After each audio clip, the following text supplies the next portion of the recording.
Hello friends, welcome to the success Kendra. Friends, इस video में हम लोग बिहार दरोगा पीटी के लिए एडुटेरिया का जो नया बुक आया है वॉल्यूम 2 उसका प्रैक्टिस सेट 8 कवर करेंगे।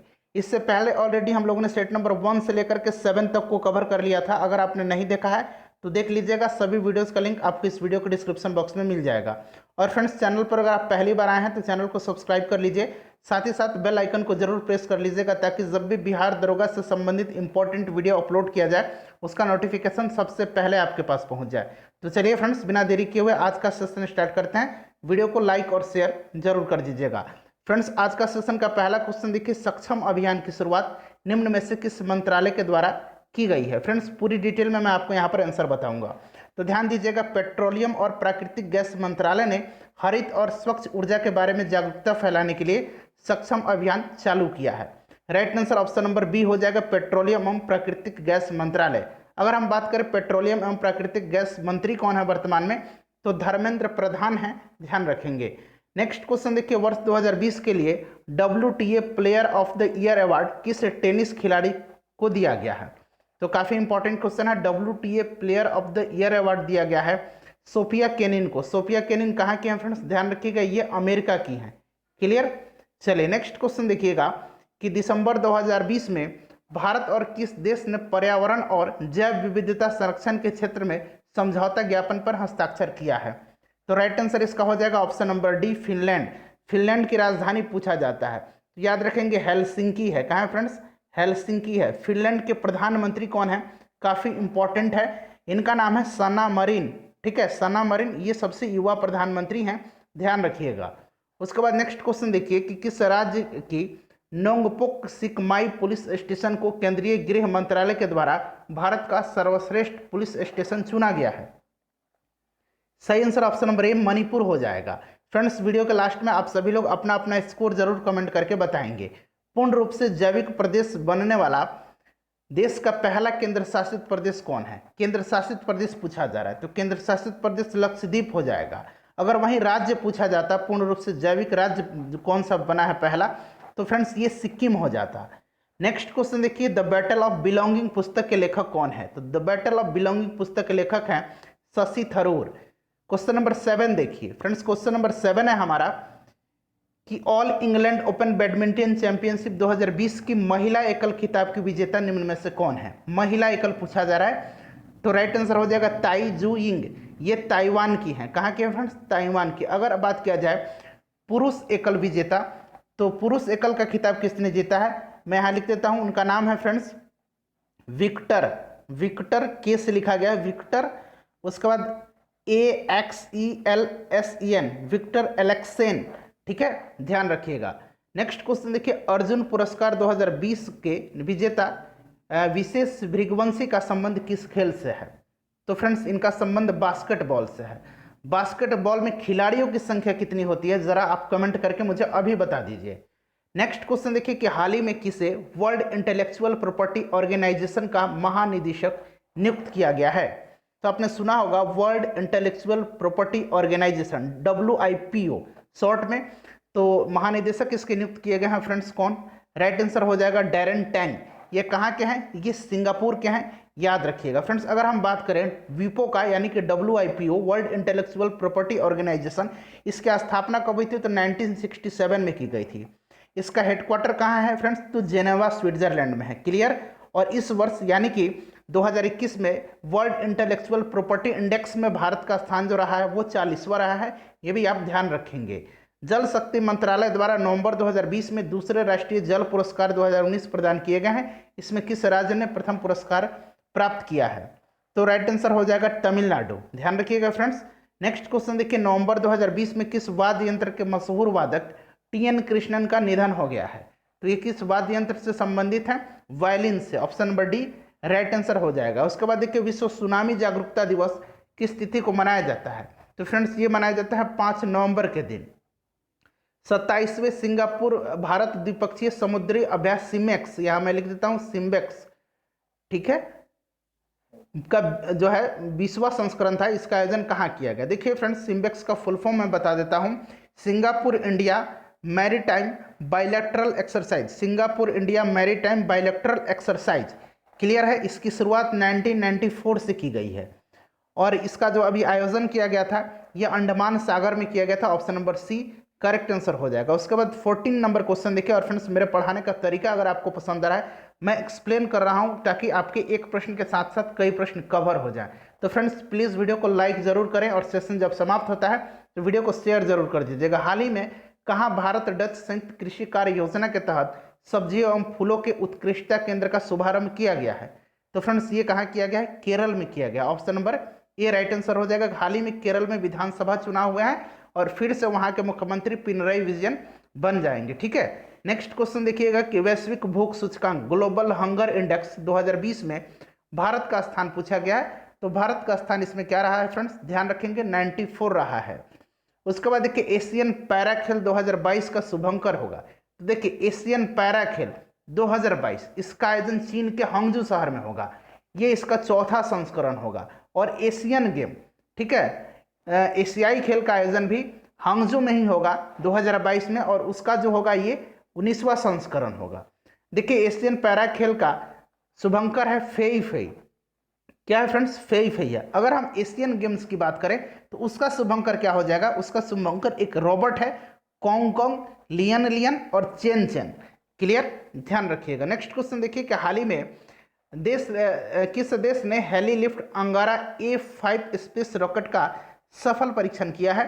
तो फ्रेंड्स राइट आंसर इसका हो जाएगा रूस ने किया। ऑप्शन नंबर बी सही आंसर हो जाएगा। फ्रेंड्स हम लोगों ने बिहार पुलिस माफ कीजिएगा बिहार दरोगा के लिए 41 प्रैक्टिस सेट कवर किया है। साथ ही साथ 2020 के जितने भी इंपॉर्टेंट करंट अफेयर्स के क्वेश्चन हैं लगभग 1000 क्वेश्चंस को हमने कवर किया हुआ। सबका लिंक इस वीडियो के डिस्क्रिप्शन में मिलेगा, आप जरूर देख लीजिएगा या फिर लिंक यहाँ डिस्क्रिप्शन में आई बटन पर दिख रहा है, यहाँ पर क्लिक करके आप देख लीजिएगा।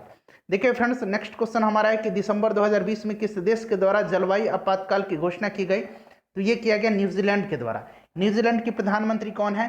Jacinda Ardern. यहाँ मैं नाम लिख देता हूँ, इनका इंपॉर्टेंट है, जसिंडा अर्डन इनका नाम है। और न्यूजीलैंड की राजधानी वेलिंगटन है। यूएस एयर क्वालिटी इंडेक्स के अनुसार दुनिया का सबसे प्रदूषित शहर कौन सा है? तो ये है Lahore. Right answer option number B हो जाएगा। किस राज्य में एशिया की पहली सौर ऊर्जा सक्षम टेक्सटाइल मिल शुरू की जाएगी? तो ये मिल कहाँ शुरू की जाएगी? टेक्सटाइल मिल फ्रेंड्स ये कहाँ शुरू की जाएगी? ये महाराष्ट्र में शुरू की जाएगी। Option number C correct answer हो जाएगा। हाल ही में कस्तूरी नाम से भारत की किस फसल के लिए ब्रांड और लोगो का लोकार्पण किया गया है? तो ये किया गया कपास फसल के लिए। ऑप्शन नंबर बी सही आंसर हो जाएगा। सितंबर 2020 में भारत और किस देश के बीच पहले कार्गो फेरी सेवा की संयुक्त रूप से शुरुआत की गई? तो ये भारत और मालदीव के बीच में की गई। Right answer option number B हो जाएगा। उसके बाद नेक्स्ट क्वेश्चन देखिएगा 23 नंबर है कि किसने वर्ष 2020 में Dayton literary peace prize life time achievement award जीता है?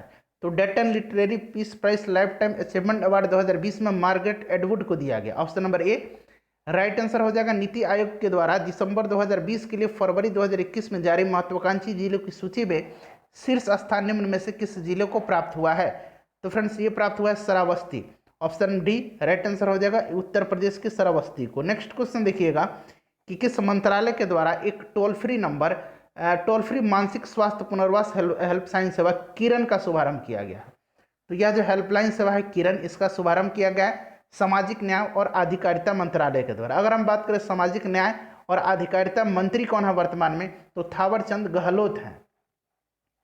उसके बाद फ्रेंड्स 26 से लेकर के यहाँ देख लीजिए 30 तक जो है मैथ के क्वेश्चन है। क्लियर? इनका मैं आपको पीडीएफ दे दूंगा, वहाँ सॉल्यूशन हो जाएगा, मिल जाएगा आपको और अच्छे से आप क्वेश्चन को सॉल्व कर लीजिएगा। ठीक है? अगर इनका सॉल्यूशन करूंगा तो वीडियो 1 घंटे की हो जाएगी। नेक्स्ट क्वेश्चन देखिएगा फ्रेंड्स कि यदि कोई व्यक्ति सीढ़ी पर चढ़ता है और चढ़ करके उतर जाता है तो किए गए कार्य का मान होगा? तो ये 0 होगा। Option number C right answer हो जाएगा। 1 पार्सेक निम्न में से किसके बराबर होता है? तो देखिए पार्सेक जो होता है यह दूरी मापने की सबसे बड़ी इकाई होती है और 1 पार्सेक होता है 3.08 गुना 10 के power 16 metre. Clear?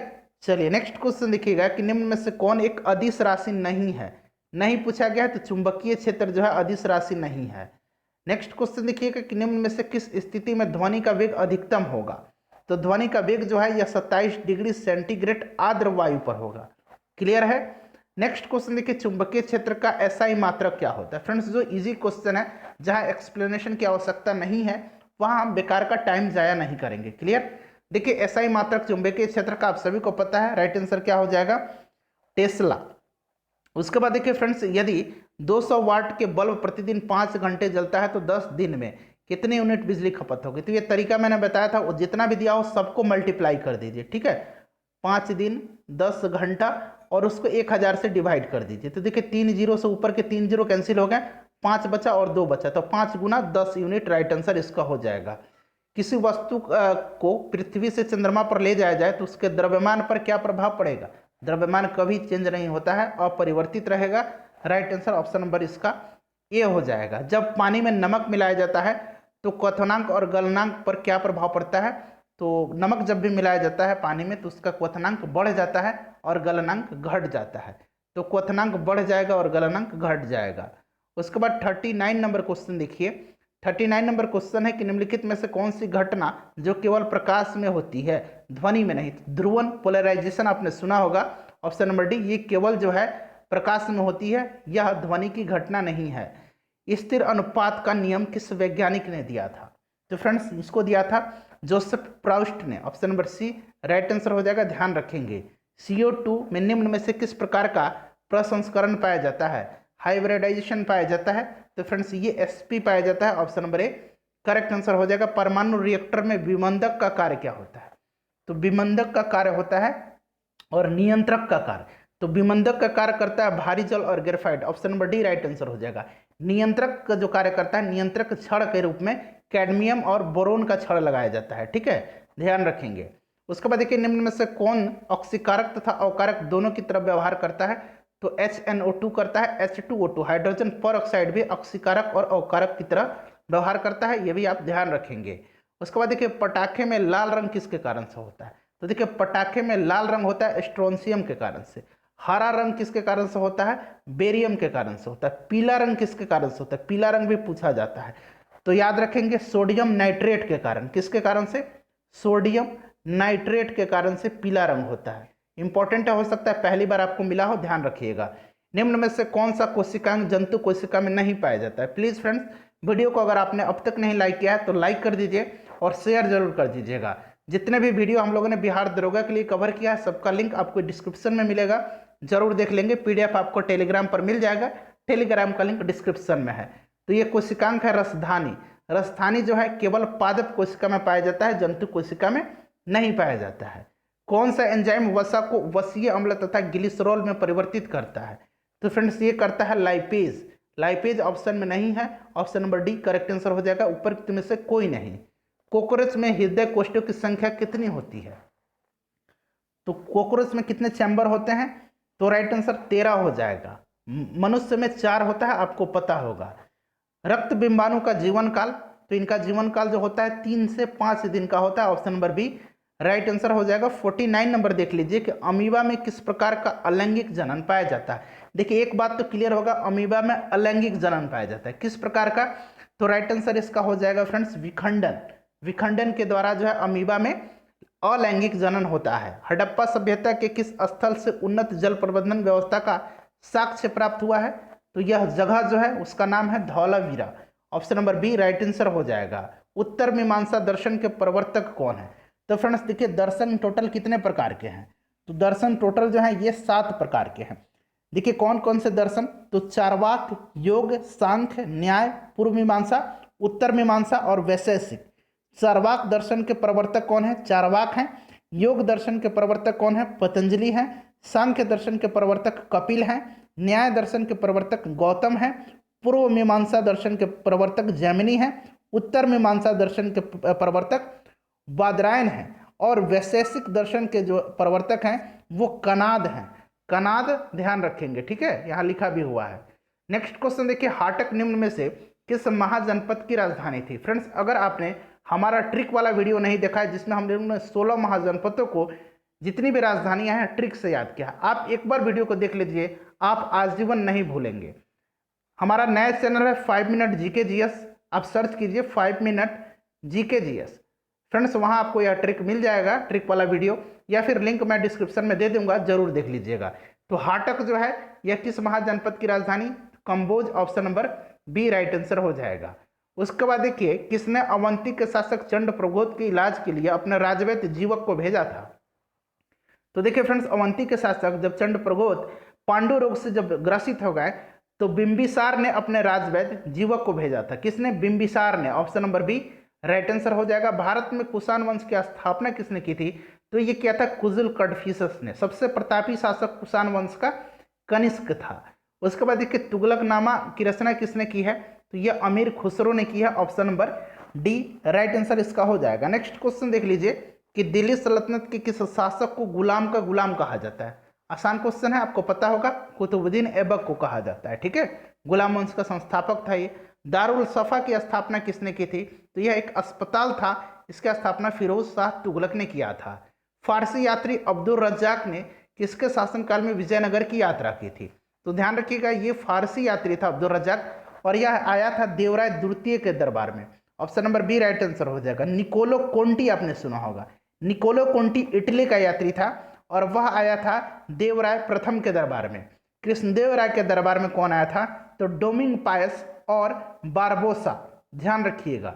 Next question देखिए 59 नंबर कि शिवाजी ने किस वर्ष छत्रपति की उपाधि धारण की थी? तो इन्होंने कब धारण किया था? 1674 ईस्वी में इन्होंने राज्याभिषेक करवाया और छत्रपति की उपाधि धारण की। किस पुर्तगाली गवर्नर ने कोचीन की जगह गोवा को पुर्तगालियों की राजधानी बनाया? तो ये किसने बनाया था?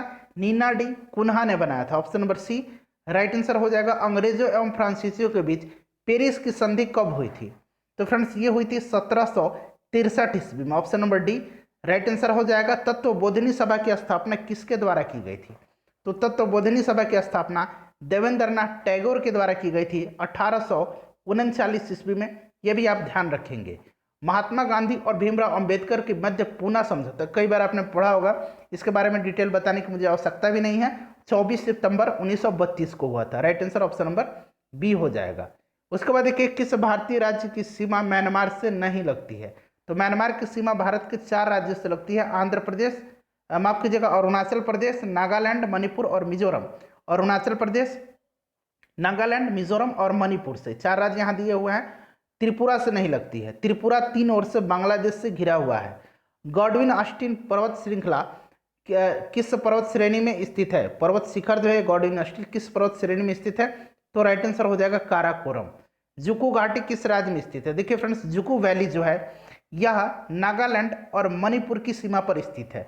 नागालैंड और मणिपुर की सीमा पर, नागालैंड प्लस मणिपुर। ध्यान रखेंगे, मणिपुर ऑप्शन में नहीं है तो नागालैंड हो जाएगा। अगर मणिपुर भी मिले तो दोनों ध्यान रखेंगे। निम्न में से किस नदी का प्रवाह केवल भारत में है? तो ये नदी है ब्यास नदी। तवा किस नदी की सहायक नदी है? तो फ्रेंड्स तवा जो है ये नर्मदा की सहायक नदी है।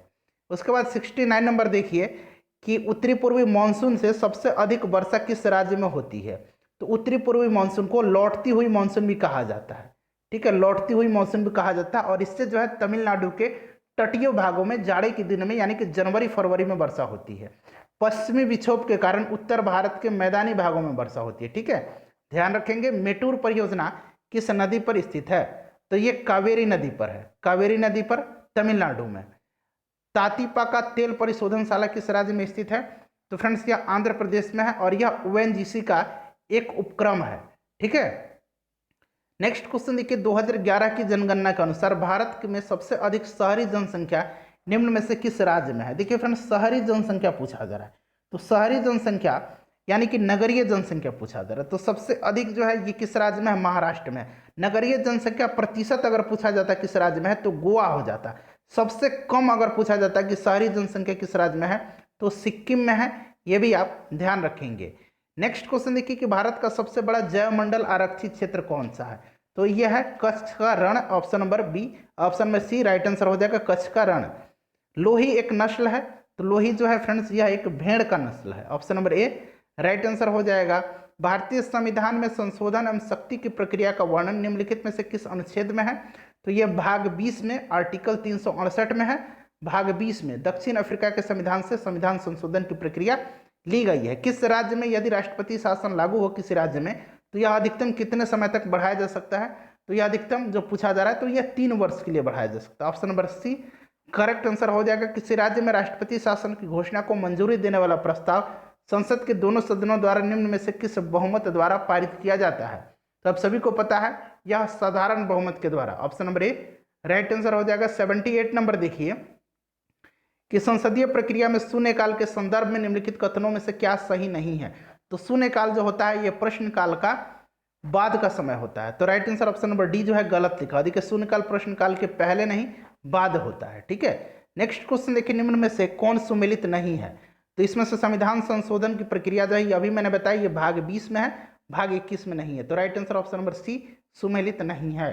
नियंत्रक एवं महालेखा परीक्षा यानी कि CAG जिसको कैग कहा जाता है, कंट्रोलर ऑडिटर जनरल, अपनी लेखा रिपोर्ट किसको प्रस्तुत करता है, किसको सौंपता है? तो ये भारत के राष्ट्रपति को सौंपता है। ऑप्शन नंबर सी सही आंसर हो जाएगा। पंचायतों के संवैधानिक आधार प्रदान करने की सिफारिश सर्वप्रथम किस समिति ने की थी? ये समिति थी सिंधवी समिति। ठीक है, लक्ष्मीमल सिंधवी समिति। नेक्स्ट क्वेश्चन देखिए कि संविधान के किस अनुच्छेद के अंतर्गत राष्ट्रपति किसी मामले में सर्वोच्च न्यायालय यानी कि सुप्रीम कोर्ट से सलाह ले सकते हैं? तो फ्रेंड्स आपने पढ़ा होगा आर्टिकल 143 के तहत यह सुप्रीम कोर्ट से सलाह ले सकते हैं, मगर उसको मानने के लिए यह बाध्य नहीं है। उसके बाद देखिए वर्तमान में राज्यसभा में निर्वाचित सदस्य, देखिए निर्वाचित सदस्य पूछा गया।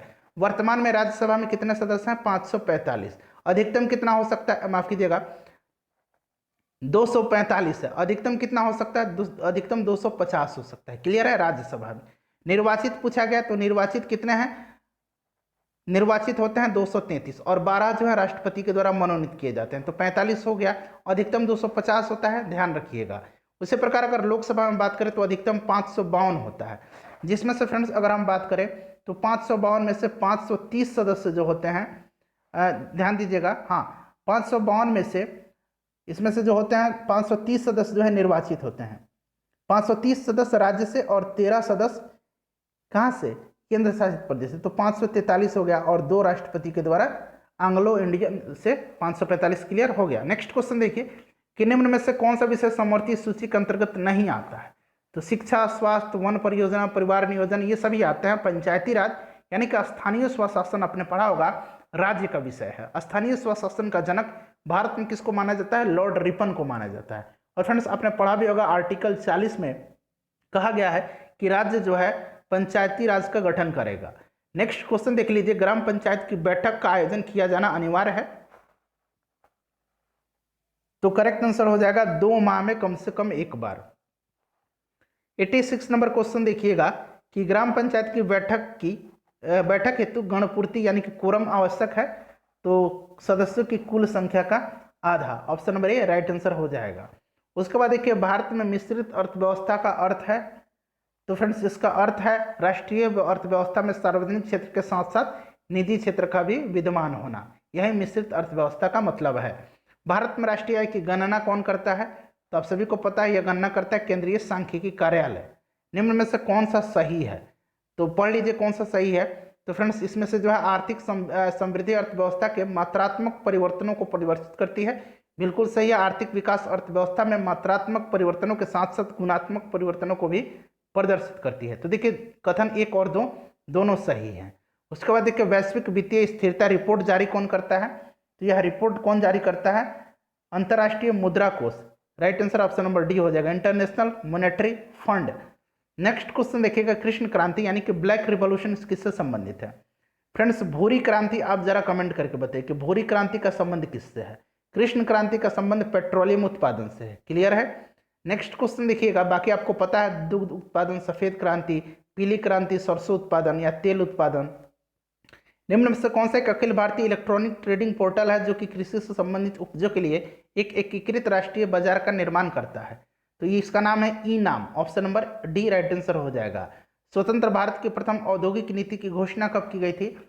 तो 1948 में की गई थी। ऑप्शन नंबर ए सही आंसर हो जाएगा। श्रम ग्रहण उद्योग वह है जहां, तो श्रम ग्रहण उद्योग वह है जहां अधिक श्रमिकों की आवश्यकता होती है। ऑप्शन नंबर डी सही आंसर हो जाएगा। ग्रेट डिवाइडिंग रेंज किस देश में स्थित है?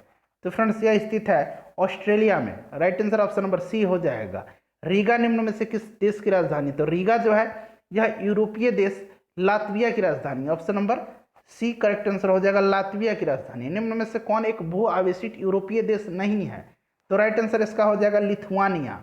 Option number D correct answer हो जाएगा। यूनिसेफ का मुख्यालय कहाँ है? तो देखिए फ्रेंड्स, यूनिसेफ का मुख्यालय है न्यूयॉर्क में। इसकी स्थापना कब हुई थी? तो 11 दिसंबर 1946 को हुई थी। राइट आंसर इसका हो जाएगा न्यूयॉर्क। उसके बाद देखिए वाकर कप किस खेल से संबंधित है? तो वाकर कप का संबंध जो है गोल्फ से है। ऑप्शन नंबर इसका सी करेक्ट आंसर हो जाएगा। रेड क्रॉस की स्थापना किस वर्ष हुई थी? रेड क्रॉस के संस्थापक का नाम हेनरी ड्यूरेंट है। ठीक है, यहाँ मैं लिख देता हूँ हेनरी ड्यूरेंट है। ठीक है फ्रेंड्स, और इसकी स्थापना हुई थी 1863 में। Right answer option number D हो जाएगा। और आप कमेंट करके बताइए कि रेड क्रॉस का हेडक्वार्टर कहाँ है। तो फ्रेंड्स, वीडियो आपको पसंद आई है तो प्लीज़ वीडियो को लाइक कीजिएगा, शेयर कीजिएगा।